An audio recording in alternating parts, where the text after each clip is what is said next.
Bienvenida a Somos Educación Trinidad. Muchas gracias. Y en este caso, bienvenido también a Asturias. También. Llanes, Paseo de San Pedro, qué maravilla. Maravilloso, la verdad que sí. ¿Es la primera vez que vienes a Asturias? No, estuve de jovencita en varias ocasiones y este verano pues ha coincidido que 2 veces, hace un mes y ahora en familia. ¿Y cómo está siendo tu estancia? Muy maravillosa. ¿Te gusta? Maravillosa, estamos disfrutando mucho. Además, te he traído nubes, algunas nubes que vemos por ahí, porque ya quiero empezar con este entremés diciendo algo que mencionas de las nubes de Thich Nhat Hanh. Sí. Coméntanos. Exactamente. Pues sí, este concepto que él denomina interser y que tiene que ver con que todos somos causa y efecto de todo, que al final estamos todos más relacionados de lo que pensamos, y de ahí también que el concepto de unidad, ¿no? y de aceptación pues sea algo importante a tener en cuenta en una educación un poquito más consciente. ¿Y las nubes? ¿Dónde están en todo esto? Aquí están en todas partes. Están en todas partes, pero gracias a las nubes que llueve tenemos... Tenemos verde, tenemos vacas, tenemos carne rica... Y tenemos papel y tenemos este libro que encuentro en mis manos, ¿verdad? Exacto. Es un ensayo filosófico que yo podría decir, enseñamos lo que somos, las alas del educador, que es un bálsamo con muchísimo sentido común. Además, escrito desde dentro, desde el aula. Creo que muchos de los docentes que lo lean se van a sentir identificados. Además, haces referencia a muchos autores que han pasado por mi vida, por mis manos, libros de Mario Benedetti, de Viktor Frankl, Camus, con su gran profesor, Gardner. Me parece estupendo, pero vamos a ir al meollo, porque en esta vida, que es un centrifugado al final de contrastes absoluto, voy a ser un poquito abogada del diablo. ¿Vale? Pero abogada del diablo tuya y mía, porque creo que ambas nos encontramos tan cómodas en el aula y con tanta empatía con el alumnado que siempre también vemos una parte que hay que mejorar, ¿verdad? Aunque tengamos esa empatía, hay una parte que se puede mejorar. Y viendo esto, tú dices que menos es más. Sí. Yo añado que más es menos, porque vivimos en ese mundo de centrifugo que te comentaba, de tanta actividad, tanto ocio, tenemos de todo, les damos de todo, y cuando llegan a 10 años los jóvenes están, como aquí decimos, fartucos de la vida, y nos los encontramos en el aula deprimidos, tristes, alicaídos, a veces parece que no están, ausentes. Tú dices que hemos arrinconado la calidad y la lentitud por la cantidad y la aceleración. Y es verdad que al final no sabemos cómo plantear, ¿no? Darles esa felicidad que necesitan. Referencias también a Mar Romera, y yo digo una frase que me encanta, que ha dicho que dice así, dice que ella no busca que sus hijas sean felices, sino que aprendan a fracasar. Efectivamente. ¿Qué nos puedes decir en este contexto educativo que te acabo de poner? La pregunta no es fácil, pero para ti, ¿qué sería un joven o un alumno feliz? Pues,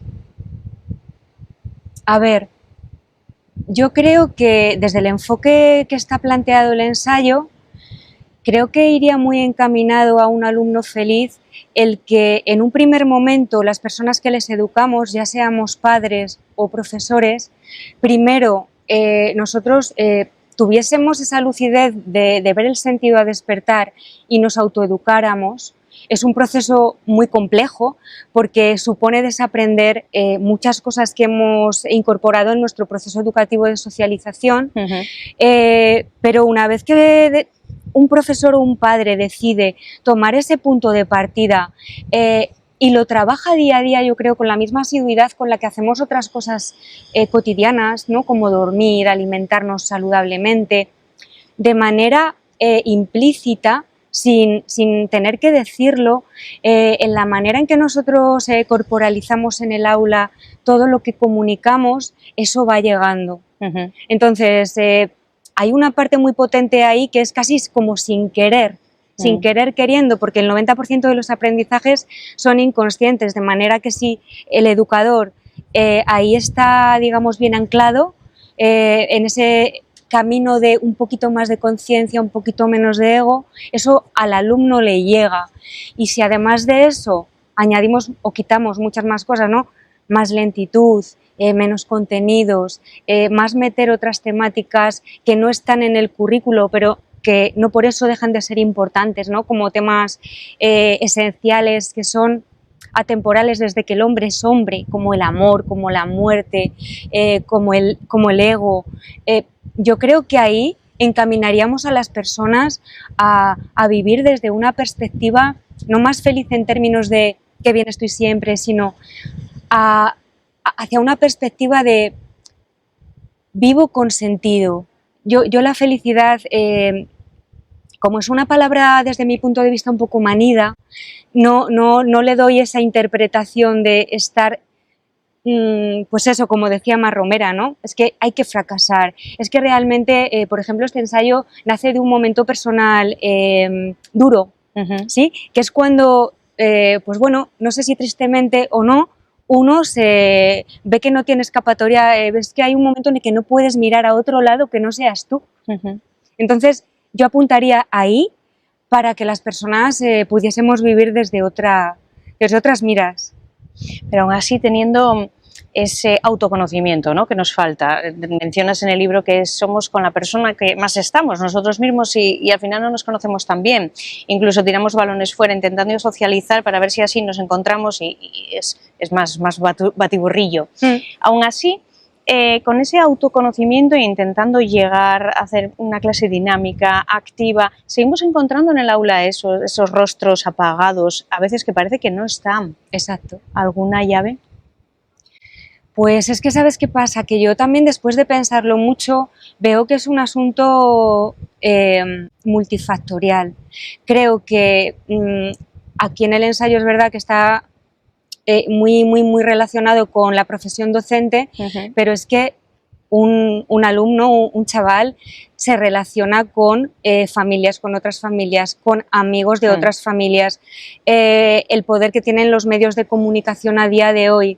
Entonces, por eso, una vez más, yo, a lo mejor puedo estar equivocada, pero veo que el ancla tiene que estar en uno mismo, pero a nivel de ciudadanía, no solo de aunque no seas padre, aunque no seas docente, el que una persona ajena a la educación se autoconozca, cuando se relacione a su vez con otras personas, lo que va a transmitir es coherencia, lo que va a transmitir es amabilidad, lo que va a transmitir es comprensión. Entonces, yo creo que es una cadena, un profesor aisladamente por su cuenta en el aula, puede hacer mucho, claro que sí, pero no es la panacea. Tenemos que tener también un punto de vista realista. Por eso es bueno que esto, digamos, de alguna manera trascienda y que la gente vea que aquí hay una mina, ¿no? Aquí que tenéis además mucha cuenca minera, ¿no? De la que extraer de esas profundidades materiales muy valiosos que nos hagan relucir a todos, no solo a los educadores, ya seamos familias o docentes.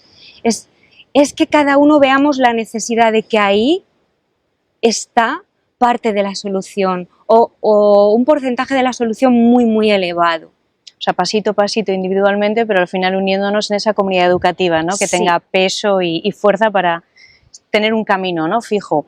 Pero en esa antítesis, y siguiendo, os voy a seguir siendo la abogada del diablo, se oyen muy a menudo quejas sobre la cantidad de deberes, pero nunca se oye en la sociedad quejas por esos aprobados fáciles.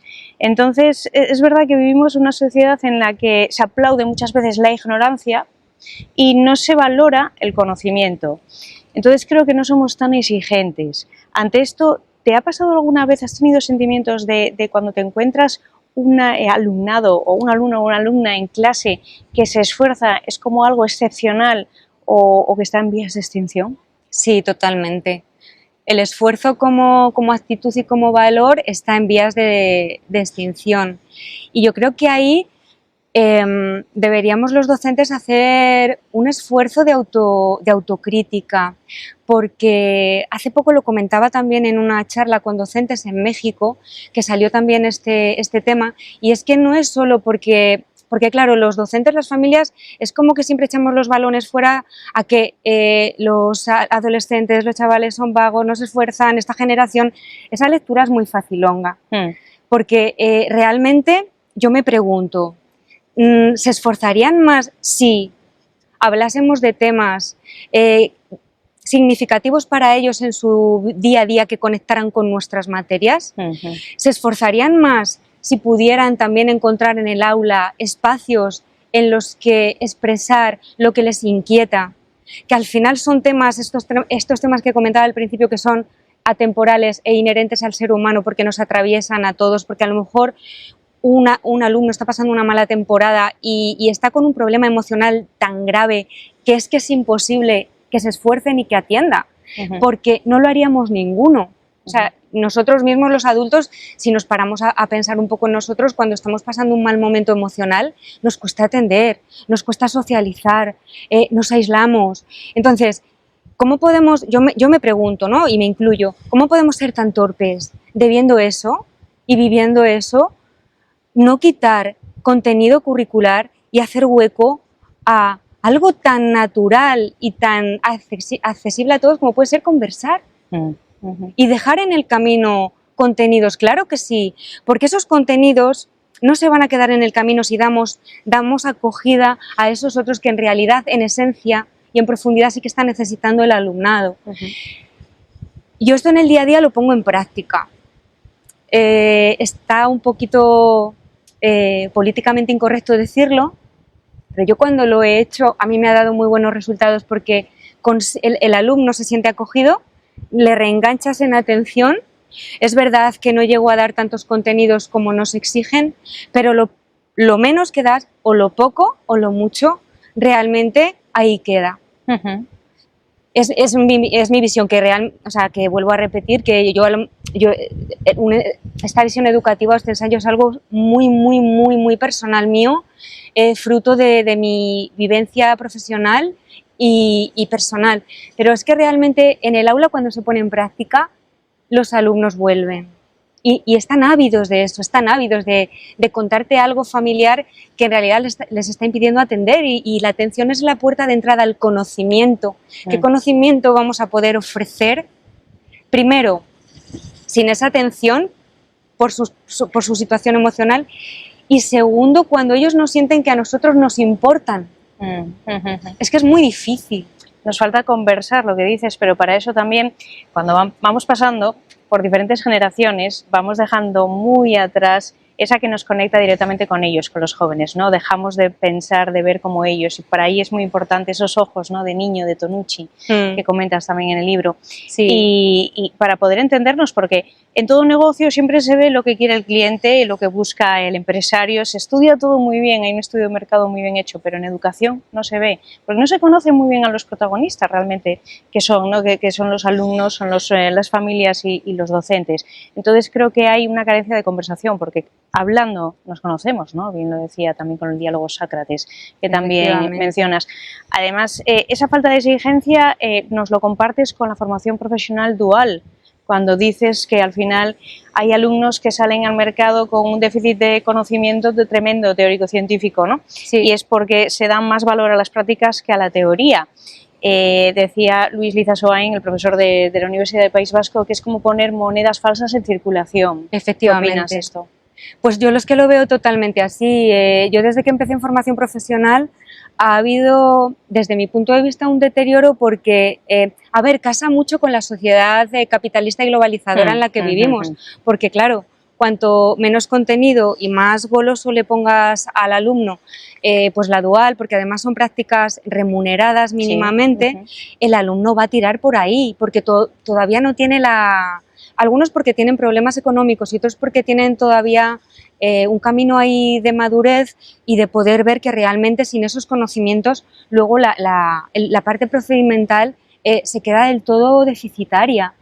Entonces yo creo que sí, que el conocimiento es fundamental, siempre que lo hagas desde un punto de vista comprensivo, no memorístico, porque sí, y sea asociado y significativo, porque si no lo que se va perdiendo pues es eso, luego salen como marionetas, ¿no? Digamos, van a los puestos de trabajo, en este caso escuelas infantiles, y no tienen el criterio teórico-científico para poder a lo mejor tratar con los compañeros, con los niños, porque no han visto etapas de desarrollo que tenían que ver, porque lo que hace la dual cada vez es acortar más los tiempos. Entonces, tenemos los mismos contenidos en la mitad de tiempo.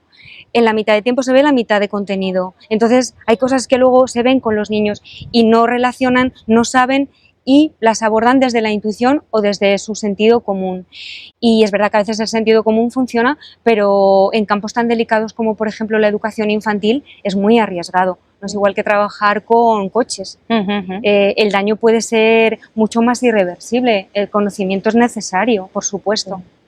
Pero ahí, por ejemplo, está la antítesis, ¿no? de que se quejan de esos deberes, pero luego la exigencia es mucho menor, la exigencia que les ponemos. En este caso, por ejemplo, con este ejemplo que dices tú de formación profesional. Sí, efectivamente. Tienen que estudiar menos y al final la sociedad tira a estar a gusto en esa ignorancia, porque tiende todo a eso, entonces nadie destaca más que otro. Exacto. Entonces nos sentimos cómodos. Exacto. Si no sabemos, no pasa nada. Si no hacemos los deberes, no pasa nada. Si no estudiamos o suspendemos un examen, no pasa nada. No hay consecuencias.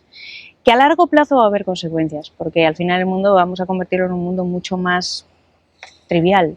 De plástico, ¿no? Sí, como artificial. Y siempre viendo que sí que en algo, en una nube o una esfera que no es verdad, no es real, hay gente que triunfa y hay gente que vive muy bien, pero realmente al final, ¿quiénes alcanzan eso? Muy pocos. Claro. Además, a base de poco esfuerzo. Exacto. Y eso es el ejemplo que damos. Se está pasando un helicóptero de la Guardia Civil. Gajes del oficio, ¿no? De hacerlo en plena naturaleza. Utilizas términos como la paciencia, el silencio, la soledad, el aburrimiento. Ay, sí. Qué necesarias son todas estas palabras en los jóvenes. Y qué sanadoras, y que sí, y además enlaza con lo que acabas de decir, ¿no? Porque cuando te estaba escuchando ahora, se me venía también la expresión esta de que vivimos como en una sociedad como de exhibicionismo, de escaparatismo, al final es como si fueran egos luchando, ¿no? Pero egos luchando en temas muy superficiales. Y todas esas palabras que acabas de mencionar, la paciencia, ¿no? Que yo la llamo también en un juego de palabras la ciencia de la paz, ¿no? Y la lentitud y el silencio nos posicionan o nos ponen en ese punto de partida de aterrizar en nosotros, ¿sí? Y si uno quiere ya, digamos, como adentrarse, se lo permite. Son como factores que te pueden encaminar hacia ese autoconocimiento, cuando ves que ese autoconocimiento te puede llevar a vivir en una verdad y no en el circo este artificial que es en lo que hemos convertido la sociedad. Entonces, yo creo que eso tiene que ser labor de toda la ciudadanía, pero nosotros, los educadores, eso debía ser como... O sea, tendría que ser imperativo. No podemos... La formación del docente al final yo creo que también es muy superficial. O sea, es muy rica en términos de conocimiento, porque es verdad que hemos llegado a un momento de muchísimo conocimiento, pero es que ese conocimiento sin el autoconocimiento se queda muy, muy cojito. Te sigue manteniendo como en esa integración en la sociedad, pero desde algo muy, muy superfluo. En cambio, si ese conocimiento lo aunas con una buena mirada profunda, ¿no? Que además empiezas y ya no acaba nunca hasta que terminas aquí tus días, es lo que realmente empieza como a dar luminosidad, empieza a dar sentido, empieza a dar felicidad, y uno empieza a retomar esos valores que nos hacen humanos a todos. Y que, ¿quién si no los educadores vamos a hacer eso? Yeah. O sea, es que yo hay cosas que como que las veo tan claras, pero a la vez también las veo tan difíciles de hacer con uno mismo y también luego para con los demás, pero yo es como que todo me lleva ahí, cada cosa en la que voy indagando, ¿no? Ahora que he estado indagando sobre el amor y que el próximo libro también será sobre el amor, es que es como, es ahí, es que está ahí. Pero vivimos en un mundo de la inmediatez, entonces es el contraste de esa paciencia, ¿no? Que mencionas. aunque hay disciplinas como la música que te enseñan que, en mi caso, he aprendido, ¿no?, como experiencia, que es una carrera a largo plazo, es una carrera de fondo, entonces no los resultados no los obtienes en el momento, sino que es poco a poco, que necesaria también es, ¿no?, Total. en la vida de los estudiantes. Total. Luego hablaremos también de las enseñanzas artísticas, porque creo que es muy importante. Dices que educar es comunicar. Sí. Y no puedo estar más en acuerdo. Además, hablando con alumnado en el aula, hablando con jóvenes fuera del aula, todos dicen que efectivamente que a todos les atrapa una persona que sea elocuente, que nos transmita, que nos capte, ¿no?, la atención contando lo que cuenta, y para eso nos tiene que gustar lo que enseñamos. ¿Cuántas veces hay personas que dicen, bueno, no sé qué voy a estudiar, igual hago magisterio? Ahí no hay vocación. Otra de las, al final, de las condicionantes, yo creo que deberían de ser para ser profesor, ¿no? Y también está la inteligencia emocional. Pero no se piden en los procesos selectivos a la hora de ser docente. No. ¿Crees que en el futuro esto se valorará? Yo quiero creer que sí, porque gracias también un poco a las investigaciones estas, yo sí que una de las conclusiones a las que he llegado es que muchas personas aquí y en otros lugares del mundo que están trabajando en esa línea, en Oriente, en Occidente, por ejemplo, un ejemplo muy cercano que yo conozco es la Universidad Autónoma de Madrid, que lleva 30 años investigando sobre lo que ellos llaman pedagogía radical, que tiene que ver con todas aquellas enseñanzas educativas, digamos, que forman las raíces del árbol. Ellos equiparan como que se ve mucho la rama, se ve mucho el tronco, ¿no?, de lo que educamos, pero que si la raíz no es consistente y profunda, no se va a poder llegar a tener buenos frutos. Entonces yo creo que sí, como las escuelas despiertas, y además son movimientos que están ya como rozando y entretejiendo varios países, porque Thich Nhat Hanh era de Vietnam, pero es que ya también está aquí presente en la Universidad de Barcelona, ya hay un máster de formación y cada vez se va extendiendo más y cada vez se... Con Pilar Laguna. Con Pilar Aguilera. Aguilera, eso es, Pilar Aguilera. Entonces yo creo que sí, lo que pasa es que como todo tema educativo y como tú bien decías con la música, es un tema tan lento que hasta que trasciende pasa muchísimo tiempo, ¿no? Pasa como el bambú que se tira años echando raíces y luego crece de repente, pues ojalá nosotros pudiéramos verlo, ¿no? Sí. Pero yo sí, yo confío, si no estaríamos aquí hablando de esto, yo creo que sí. Para eso estamos, ¿no? Sí, claro. Sí. Hay temas tabús que antiguamente en las familias no se trataban y entonces muchos jóvenes tuvieron que educarse a base de la vida y la experiencia, ¿no? Hoy en día se intentan meter esos temas tabús en la educación, en el aula, pero ya poniéndome como abogada del diablo, me ha tocado como tutora trabajarlos y a veces la respuesta del alumnado, no sé si por falta de madurez, es guasa sobre algunos temas. Vamos a pensar sexualidad, igualdad y a lo mejor falta de preparación por parte del profesorado, sí, ¿no?, que nos mandan desde el departamento de orientación ciertos temas que a lo mejor no estás preparado para dar. Hablando de temas tan importantes que se está poniendo sobre la mesa, que deben ser tratados en el aula, ¿cómo crees que pueden ser más efectivos su tratamiento?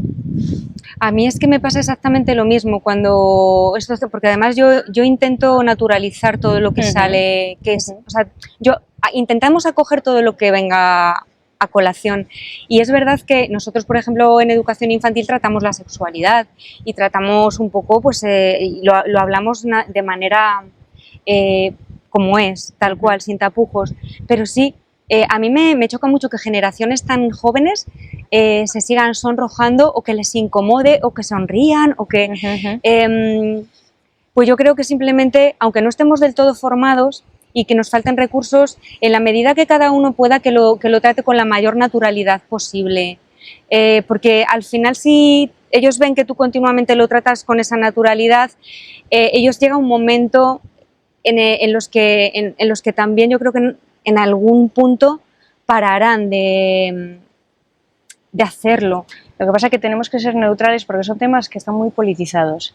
Entonces hay también que les llega a docentes y hay docentes que a lo mejor mismamente por ser de un color u otro quien esté poniendo ese tema Total. sobre la mesa no quiere hacerlo, ¿no? Entonces es verdad que al ser ejemplo continuo de los jóvenes tendríamos que estar por encima de muchas cosas. Exacto. ¿No opinas lo mismo? Sí, y estar por encima de muchas cosas, yo lo vuelvo a relacionar. Éticamente hablando. Sí, éticamente hablando.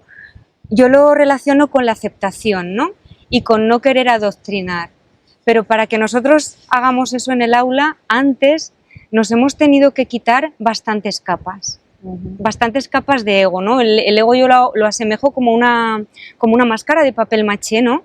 Que desde que hemos nacido sin ella, pero que a medida que nos educamos se va poniendo una capa, otra capa, otra capa, otra capa, hasta que te pierdes de vista. Entonces, yo creo que una de las maneras es que si cada uno desde nuestra autoformación y autoeducación nos vamos dando cuenta de eso y las vamos retirando, ¿sí?, con esfuerzo y con cariño, al final también, de manera indirecta, con quien nos relacionamos va a percibir eso, sin que nosotros le pongamos una intencionalidad brutal.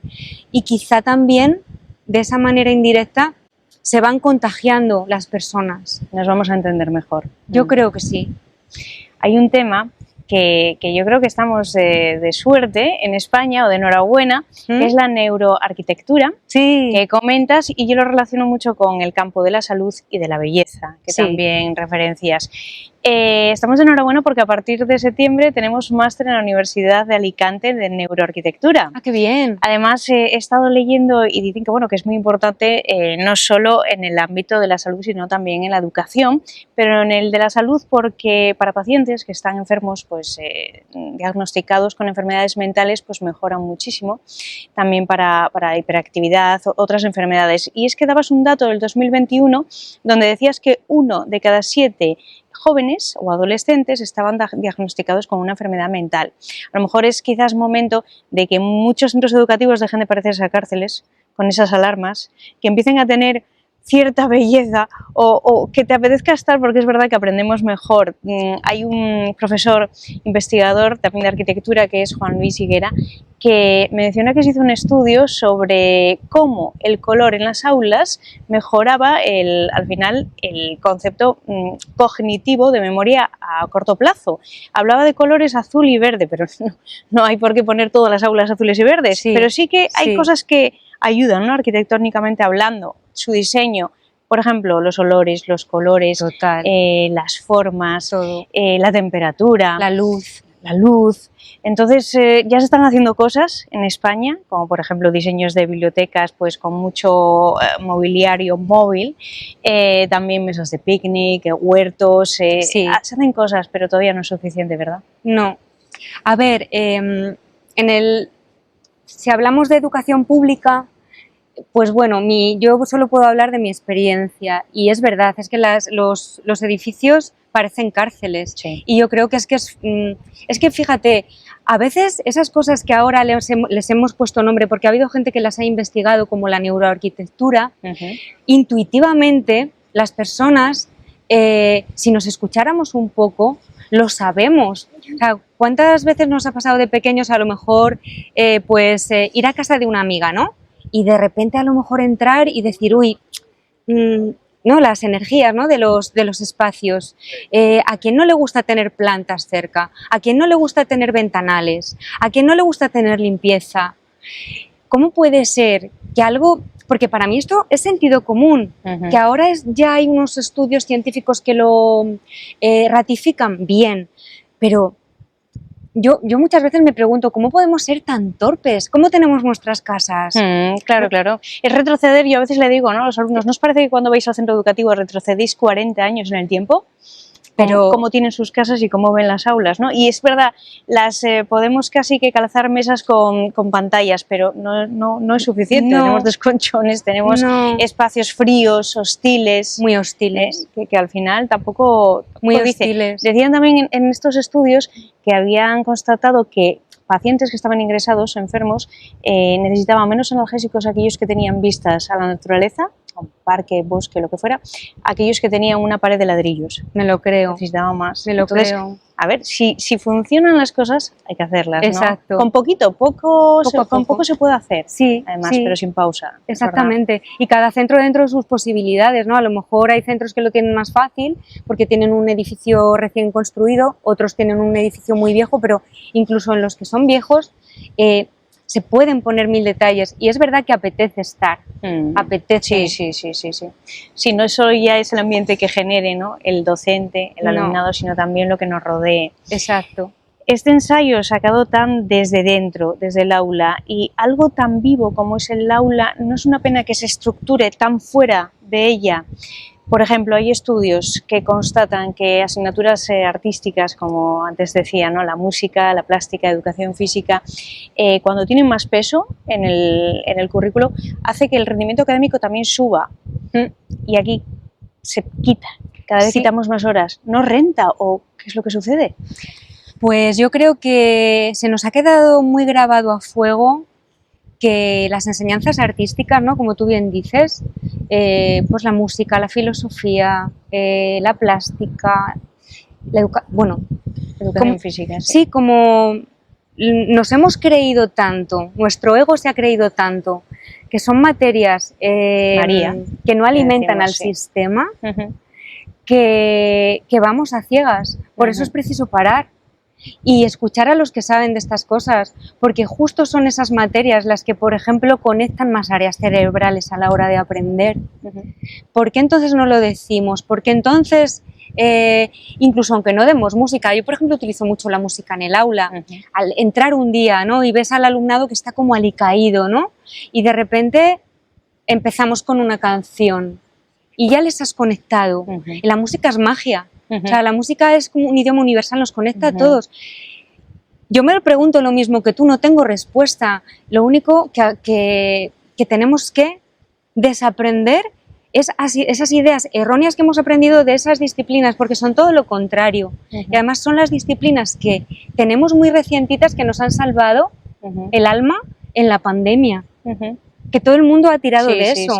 Ha pintado, ha escuchado música, ha dibujado, ha subido y bajado escaleras para no volverse loco cuando no se podía salir.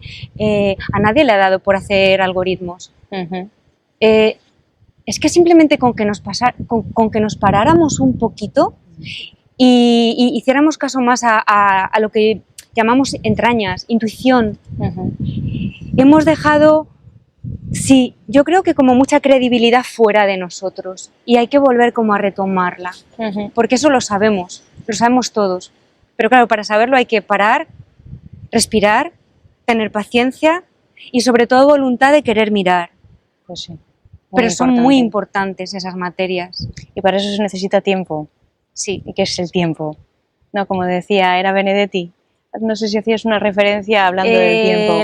Sí. Federico García Lorca con los libros, referencias a tantos grandes, es tan maravillosa esta lectura que es verdad que te da momentos de reflexión, de soledad, de poder leerlo y también compartirlo, o sea que no es tanta la soledad lo que te da leer, sino también te da conocimiento y al final poder compartirlo con la familia.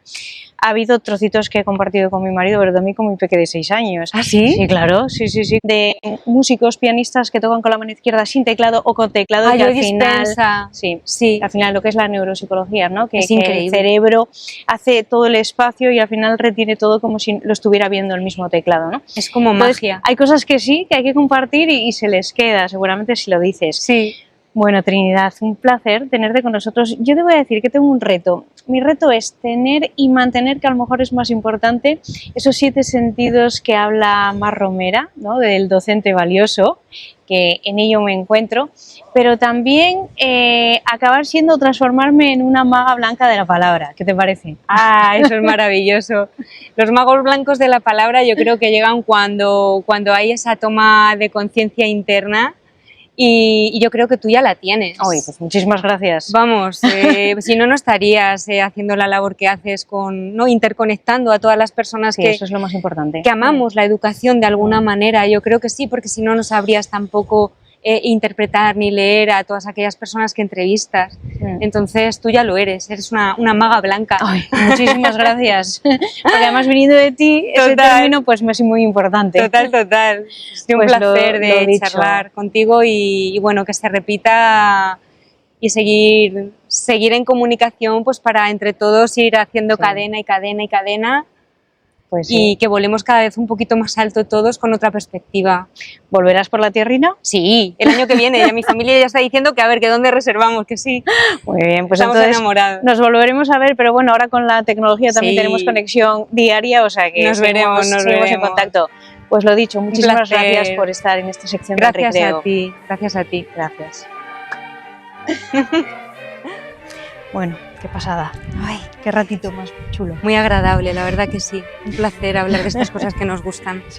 A las educadoras vocacionales. Sí. Pones que vamos sumando. Y al final yo creo que todo esto, antes hablábamos de pasito a pasito, vamos haciendo fuerza. Es como la fuerza del grupo, Sí. que en el aula sucede. Mm. Cuando tienes a lo mejor dos que se comportan un poco peor, pero tú tienes a todo el grupo contigo, pues esos dos acaban comportando bien porque dices tú, que no voy a estar Claro, en contra del grupo. Efectivamente. De esa Sí, fuerza, sí. ¿no? Es como solidificar, ¿no? Claro. Toda la labor de la Claro, educación. claro. Y en eso Sí. estamos. No solo los alumnos tenemos que dominar y controlar en el aula, sino también docentes, familia, ir reeducando, ¿no? A todos. Yo la Exacto. primera que tengo que seguir aprendiendo para seguir mejorando como profesora y como madre. que Todos, es una de las todos. tareas más difíciles. Sí. Ser madre. Y donde más equivocaciones a veces cometemos. Sí, Pero bueno, es que es Pero complicado. bueno, claro, No es es la fácil. primera vez. Exactamente. Claro, vamos tropezando y vamos lo, aprendiendo. lo importante es la intención. Sí, pues sí. Muy bien. Pues nada, Pues muchísimas placer. gracias de nuevo. que se repita muchas Porque es que nos veces. quedábamos sin camino ahí, ¿eh? ¿Así? Era Ay, chulo. qué bien. Como sigue grabando, pues luego metemos el audio, ¿qué tal? A ver el montaje que hago ahora. ¿Lo editas tú? Como que, claro. ¿Lo haces todo tú? Sí. Eso es muy entretenido Luego- también, ¿no? Sí, utilizo el iMovie Sí. y entonces con ello, bueno, voy jugando, siempre aparecen cosas nuevas, que si puedo... ¿Algún meter a lo efecto? mejor algún efecto, poner aquí un poco la pantalla esta.